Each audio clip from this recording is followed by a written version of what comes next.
morning, everybody. Thank you for being here. I'm Peter Liese. I'm member of the European Parliament, and I have been asked to be the moderator of this side event. And the organizers, thank you for organizing this event to European Climate Foundation, the Eco Institute, and Transport and Environment. They have also asked me to give some introductory remarks from the point of view of the European Parliament. I'm the coordinator of the biggest parliamentary, and I was also rapporteur for the inclusion of aviation in the European ETS. I'm very happy that we have so many outstanding speakers and so many guests in the room. Unfortunately, the representative of the Minister for Marshall Islands cannot be here, but we are very grateful that we have other experts. We have Tristan Smith from the University College of London, who will speak on IMO. We have Casely Perlman from Carbon Market Watch. She will speak on ICAO. And Martin Kames from the Eco Institute that will speak on both sectors. And we will also have an input from Brazil. I'm very happy that Natalie Unterstell is here, representative from Brazil. So, sorry. Just a short introduction from my point of view. You know, a year ago in Paris, we were all very happy. It was a great achievement to have the Paris Agreement, and especially in these times when we have some uncertainties in the United States, it's very important that we have the Paris Agreement already entered into force, which was a big priority for the European Parliament to have the European ratification also in time for Marrakesh. So Paris was a real good moment in history, but we all know that we are not yet there, that the objectives of the Paris Agreement will not be achieved with the contributions of the parties. And we were very disappointed as a European Parliament and also as a European Union as a whole that two important sectors, the maritime sector and the aviation sector, were not part of the Paris Agreement. And that's why we have to work on this issue very intensively in other United Nations body, but also it's important to talk here because the link between UNFCCC and the other UN bodies like ICAO and IMO was not good enough. We have just talked with the Secretary General of UNFCCC on this issue, and yeah, they suffer the same problem than we as the European Parliament. At ICAO, we were not allowed to speak, and she was not allowed to speak until recently. So there is, I think, not a good, open, transparent atmosphere in these UN bodies. I also very often hear the argument that the contribution of maritime and aviation sector is so small. So why to take care about them, why it is so important? We will hear more from that. But I would just give you one figure. If you add up the aviation emissions, the global aviation emissions, they are the same size as if you add up 129 parties of the Paris Agreement. Of course, not United States, China, but if you add up the 129 states that emit the least, but they are the majority of states, including countries like Hungary, Finland, Sweden, strong economic countries, Singapore, strong aviation nation, or our host country, Morocco, is among these 129 countries. Imagine if these 129 countries would come to the UNFCCC, to the COP, and say, oh, our contribution to climate change is so small, we stop participating from tomorrow, including Morocco, Singapore, Hungary, Finland, Sweden. There would be an outcry, and it's clear that everybody has to give a contribution, and that's why also aviation has to give a contribution. For the European Parliament, for the European Union as a whole, it was always important to address this problem. We didn't want to tease any industry. We don't want to create problems with third countries. We want to address a problem. And our EU ETS, which we introduced in 2008 and which is mandatory from 2012, at least for flights inside the European Union, is a very cost-efficient measure for intercontinental flights that are excluded for the moment. But if they would be included, the costs would be up to $3 for a flight, for a long-haul flight. For intra-European flights, it's some cents. If you compare that with national taxes and national fees that European countries like the UK or Germany or third countries like India and the United States have introduced, this is very cheap. For example, in the United Kingdom, you have a ticket tax that is up to £184, which is much more than $200. And yeah, international airlines pay for this. The idea of the European ETS was to cover all flights that start and land in Europe. And we will hear more from this. This is more effective for the climate than the CORSIA that was just agreed at ICAO level. Because our EU ETS, even though it's cheap, it is ambitious. It foresees some reduction.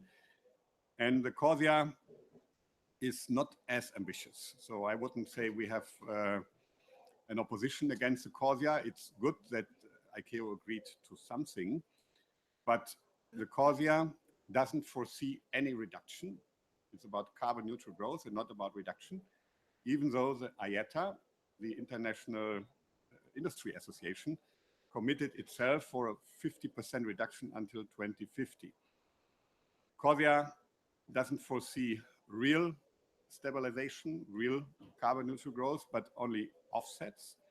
Question is, where do we get high quality offset credits? Is it realistic after Paris when all the countries have their own target? So offsets can only be possible if some country overachieves the target. And unfortunately, ICAO promised to deliver in 2021, but now the binding mechanism is only from 2027 on. So this gives us a challenge in the European Union. We need to deal with our EU ETS. We cannot just say CORSIA is perfect, so let's abolish the EU ETS. It is not perfect, it's not good, it's not ambitious, will not deliver real emission reduction, and our EU ETS does deliver emission reduction in the size of our member country, Slovenia, even though it's limited to intra-European flights. So we will keep our EU ETS for inside Europe flights, and we have to carefully consider what we do with intercontinental flights. Ladies and gentlemen, the bad story is that IMO is not even there. So we have a weak agreement in ICAO. There are many question marks about the implementation, about the quality of the implementation, the legal status, and everything. IMO is even worse. So we are very disappointed from that, and that gives us a challenge. And I think it's good to discuss it here, because my understanding is that at IMO and at ICAO, there's a very defensive discussion. The priority to stabilize the climate, to have a strong mitigation policy is not there in these two institutions. And that's why people that are here in Marrakesh and discuss about that big priority, my chairman of the political group in the European Parliament, Manfred Weber, is not at all a green, he's a conservative. He said climate change is the biggest challenge for humanity. And I think if that is true, we need to discuss what we can do for aviation and for shipping. And that's why I'm grateful that we have this opportunity here. I would now give the floor to Tristan Smith from the University College of London to evaluate the outcome of the IMO meeting. The floor is yours.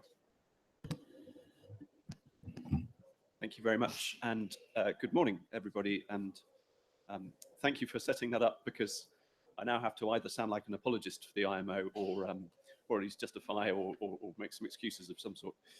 To explain the perspective that I'm coming from, I am a researcher. We have a research group that's focused on the shipping industry and its greenhouse gas emissions for about 6 years now.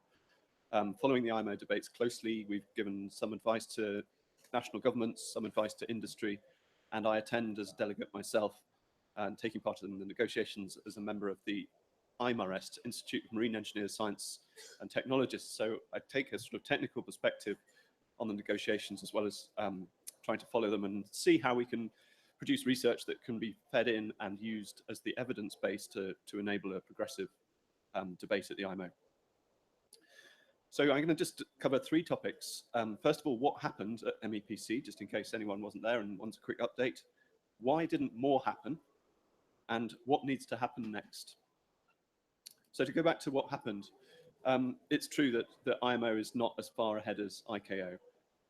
But I want to just put a slightly positive interpretation on the outcome. And that is that we did overcome some significant opposition at the MEPC meeting to any progress on greenhouse gases beyond what was already being worked on the 3-step approach.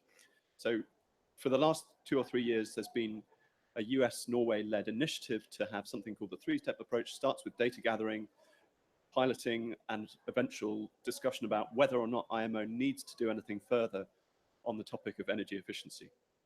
The very fact that an agenda item is whether it needs to do anything further tells you something about the state of the debate. And that was a concern to many people, especially as the outcome of Paris signaled advancement in the ambition. And so there was a separate initiative started 18 months ago, initiated by the Marshall Islands government, who made a call on the IMO in the run-up to Paris, so early in June in 2015, asking the IMO to adopt a target and the necessary measures for it to be a contributor to the decarbonisation of the global economy. That led on to a further paper in April this year, and that's teed up the debate that we then had in October. And the opposition that was overcome was a number of countries, China, Angola, Ecuador, for example, I can't remember the full list, a number of countries who were very concerned that we were already covering this topic in the energy efficiency work stream in the 3-step approach, which is very slow, would have delayed any onset of further measures until the mid-2020s. And the countries were saying, we only need to do that, we don't need to do anything further. So the positive outcome from MEPC 70 in October was that we overcame that opposition, and we've started a process independently on greenhouse gases. There's going to be a roadmap, there is a roadmap, and that roadmap defines a series of points that will need discussion and lead to the definition of an IMO strategy on greenhouse gas emissions. And that strategy will first be defined with an initial adoption in 2018, and then be revised following the delivery of further data and further analysis in 2023. And it's at that point called a revised strategy. And that's important because it ties it in a way that is much harder to avoid the connection between the UNFCCC and the IMO. So whilst Peter's point that there isn't explicit language, there is an implicit obligation, because UNFCCC Paris Agreement covers all anthropogenic sources of CO2 emissions. That includes obviously fossil consuming sectors, shipping and aviation. But the connection of the IMO into the 2018 facilitative dialogue stocktake process will help to expose that sector's projections of emissions and plans to further scrutiny and obligation. The other thing that has happened and that occurred at the meeting was an agreement to develop or devote further resource to these debates. So one of the things that makes discussion at IMO difficult is that the conversations are squashed into a meeting that happens every 9 months. And when the agenda item on greenhouse gases, which is one of maybe 15 different topics discussed at the meeting, comes up, it might have 2 days of time for debate, which doesn't often give it enough time for the positions to develop and for countries to negotiate consensus. What's going to happen now is there'll be an added amount of time given, and that sounds like it's a no-brainer, but the precedents at IMO for having intersessional meetings which place large obligations on countries to send delegates to IMO over and above their existing commitments have often been turned down in the past. So the fact that there's extra resource being talked about so positively to build many extra days into the process is very important. But broadly speaking, what happened was the adoption of a roadmap. The roadmap is ambiguous. There's lots of phrasing in there like levels of ambition or costs and benefits that don't really mean anything at this point. And that ambiguity needs to be clarified. It will be discussed much further in the next intersessional in June in 2017. And it gives the IMO a very important 2 years to enable it to set the foundations for where it's going to go and come up with something with the appropriate ambition.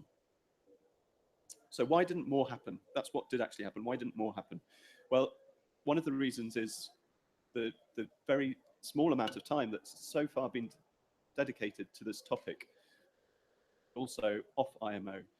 There are so many difficult, contentious marine environment issues, sulfur emissions, ballast waters, NOx emissions, that occupy the negotiators' time and leave them relatively little spare capacity to talk about greenhouse gases.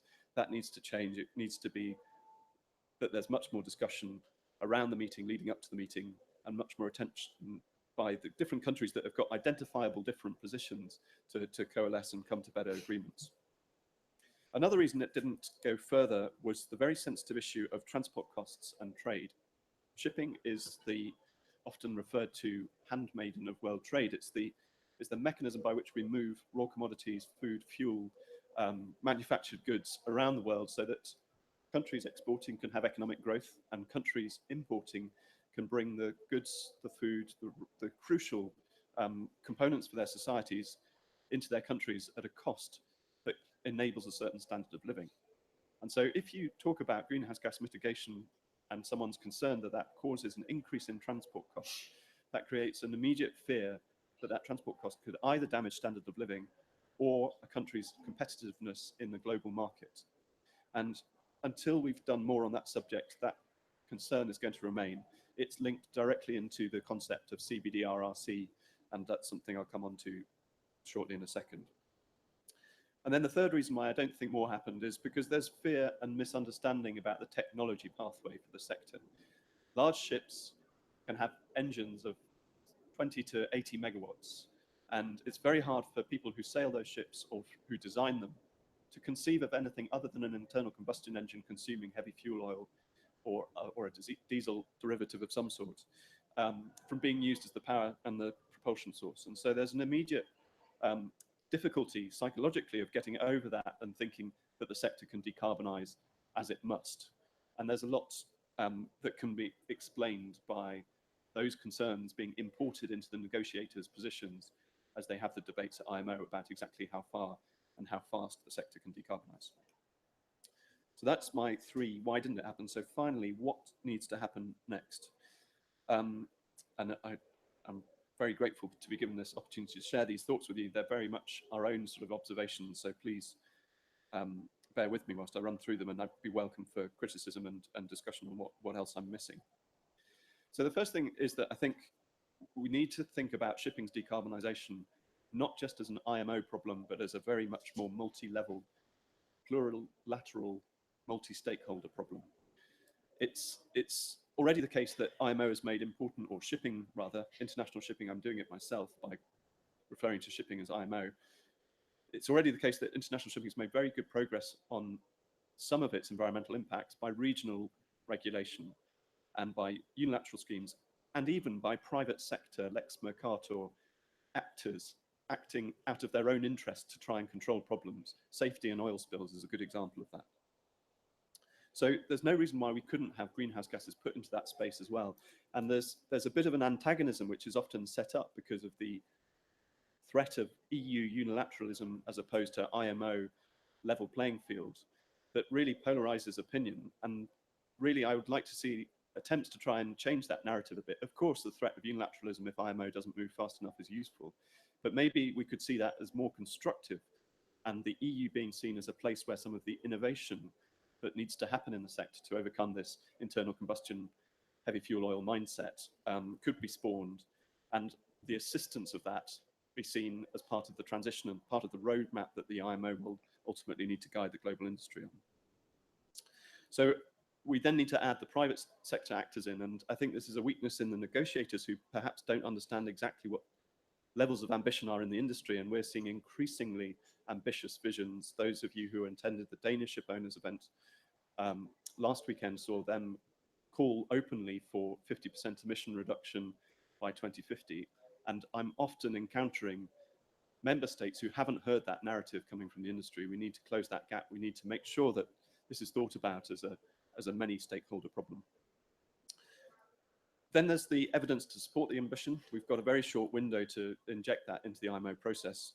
Maybe it's part of the multi-stakeholder dialogue, but it's also part of just making sure that there's good science behind the policy decisions that are being made. That's probably a straightforward comment to make, and maybe a self-interested one from an academic, but it needs to be said all the same. We need to take differentiation more seriously. That corresponds to this comment about trade and transport cost, and I don't know exactly what the solution is there. It's obviously a highly sensitive issue, and maybe some of that can be handled outside of the IMO debate so that we don't have it at the last minute coming down to a screaming opposition between countries that are concerned about differentiation and those that just really can't conceive how that could be incorporated in any sort of IMO conclusion. And finally, I'd like to say that we still lack, at the moment in the roadmap, a clear signal that we're going to get a target or an objective out of that process. And Martin, I'm sure we'll talk about this in a bit more, but setting, even if the minimum that the IMO achieves in the next couple of years is a clear statement of intent, and I would hope for a clear statement of intent far more ambitious than the carbon neutral growth that aviation has been able to produce, that could be revolutionizing, because it could change the way that the private sector then really engages in this, because they will start to group around it. UNFCCC in Paris has done that. It said, we believe in the science, we take the science, and the science directs us, and now we have a much more flexible architecture through which the countries will achieve that stated objective. Why IMO and indeed ICAO can't do the same is difficult, and I don't fully understand it, but if we can start to re-inject that concept of targets and objectives, it could make a real difference. So thank you for letting me share some thoughts. I think it's a crucial and very important couple of years for the sector and for the discussion at IMO, but also outside of IMO. Yeah, thank you very much, Tristan.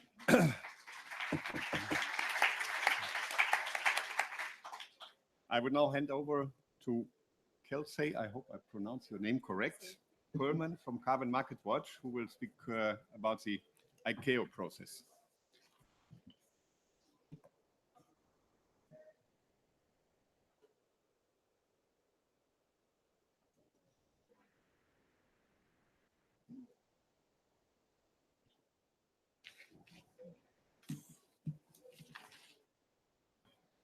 So I'm Kelsey Perlman. I'm a policy officer for aviation at Carbon Market Watch, and I've been following the ICAO process quite closely. So what I hope to do today is demystify a little bit what the carbon offsetting and reduction scheme for international aviation is. I'd also like to follow up with some of the advice that the CORSIA mechanism can glean from UNFCCC experience with carbon markets, as well as end with what we need to be aware about on the UNFCCC side to make sure that this carbon offset mechanism, which is the first in a compliance scheme outside of the UNFCCC, doesn't undermine the climate targets that we've put forward under Paris. So to start quite simply, but I think it's worth mentioning, the CORSIA is an offsetting scheme. So what that means is for every ton of emission polluted by the aviation sector, they're going to have to buy carbon credits from projects that are found in other sectors all across the world to compensate for the pollution that they are continuing to emit. So this graph shows you the growth of international aviation. It's represented in revenue ton per kilometer, but conceptualize it as the growth of the aviation industry. So a buzzword that has been thrown around is carbon neutrality from 2020. So what does that mean exactly? What is the aviation industry going to do? What it means is inaction until 2020. So what you can actually see on the graph, the dark blue area are the emissions that will not be touched by the offsetting scheme. The green line that you see going up are the emissions growth above 2020 levels.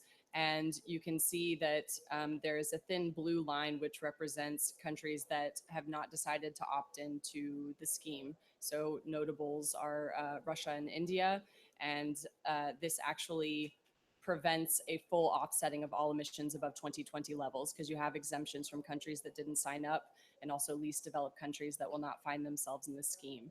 So overall, the amount of CO2 that is being addressed is 1/4 of total international traffic from 2021 to 2035. This is what's being addressed. There have been studies done on this. This is inconsistent with 2-degree scenarios. So just like we have NDCs that are not putting us on the path to reaching the goal of the Paris Agreement, the same can be said of the effort done by the aviation sector. And a very important point to mention is that everything that you see in the green, the reductions that need to be achieved, these are all going to be conditional on the quality of the credits that are going to be used underneath this mechanism. So how does the scheme work? Only international emissions from flights between 2 countries that are in the scheme are included. So to give you an example, if Morocco, who is not included in the scheme, we'll take 3 countries. If you have a flight going from the US to Europe, a flight from the US to Europe will be covered under the scheme, and those emissions will have to be offset. But if there's a layover and you have a flight going from the US to Morocco, who is not in the scheme, and then from Morocco to the European Union, none of those emissions will be covered. Something to keep in mind. Airlines will be multiplying their annual emissions above 2020 levels by the growth of the industry to get an offsetting obligation. This is how it stands right now. It's complicated, but the calculation of the scheme will eventually change over time, but this is how we're going to start with calculating offset obligations. Offset providers, like the Clean Development Mechanism, will apply to be eligible, and they're screened by quality criteria that has not been developed yet. A small comment on how that offset criteria is going to be developed. It's a multilateral process. You have member states to ICAO, just like you have parties to the UNFCCC, and many of these states have their own offsetting programs. So this is something to keep in mind when you project what the offset quality criteria will eventually be in the future. So the CORSIA cannot be called perfect. As Peter mentioned, it's not even made. So we don't know what the offset quality is going to look like. And we have a timeline that I've put up here that talks about when we expect to see certain essential parts of the market mechanism put into place. So 2018 is when we will see national policies for registry establishment. The centralized ICAO registry will need to be up and running by January 1st of 2021. And standards for monitoring, reporting, and verification, and the emissions unit quality criteria must be made by 2018, and then it needs to be translated into national policy, which can take some time, as many of you may know. Also, transparency is a very essential issue that is a little bit up in the air, as we've heard from Peter. The transparency of this organization, it's a very opaque organization, we can put it that way. And what will be very important for the credibility of the mechanism is accessibility to information, being able to access everything that's in the registry to see how the market is functioning, and the possibility to input for civil society. This is a normal process for carbon markets. Carbon Market Watch is frequently inputting into submissions for emissions trading systems and offset mechanisms around the world, and it should be the same for the market mechanism created under ICAO. And also transparency of the CORSIA itself, as I've said. The registries need to be transparent. The selection of all of the offset programs that will be going into the CORSIA need to be transparent, and civil society should be able to comment on that. So if there are some lessons that ICAO can learn from is that all 17 emissions trading systems have suffered from oversupply. From the UNFCCC offsets, we have CERs that have no demand there's no demand from other emissions trading systems around the world. And this is one of the reasons that the price is so low. So for CERs specifically, I'm hoping this works. We're down here. So we have a CER price of about 50 cents, and you have absolutely no demand. Aviation can be seen as a lifeline for CDM credits that are flatlining right now. So why is this the case? Policymakers for many of the emissions trading systems tend to forecast emissions and overestimate them. So if you have emissions overestimated and then all of a sudden an overproduction of carbon credits and then you don't emit as much as you plan to, you have oversupply and the price of your credits will fall. Secondly, credit quality. The UNFCCC does have lots of rules and regulations in place. That does not prevent poor quality credits from entering into that system. There has been a reference to allowing UNFCCC credits underneath the CORSIA. It's in paragraph 21, and it decides that UNFCCC units are approved as long as they meet additional offset quality restrictions. As I've said, those offset standards are not known yet. And until they are known, you can see CDM projects like the Adani Mundra coal project in India that could still be eligible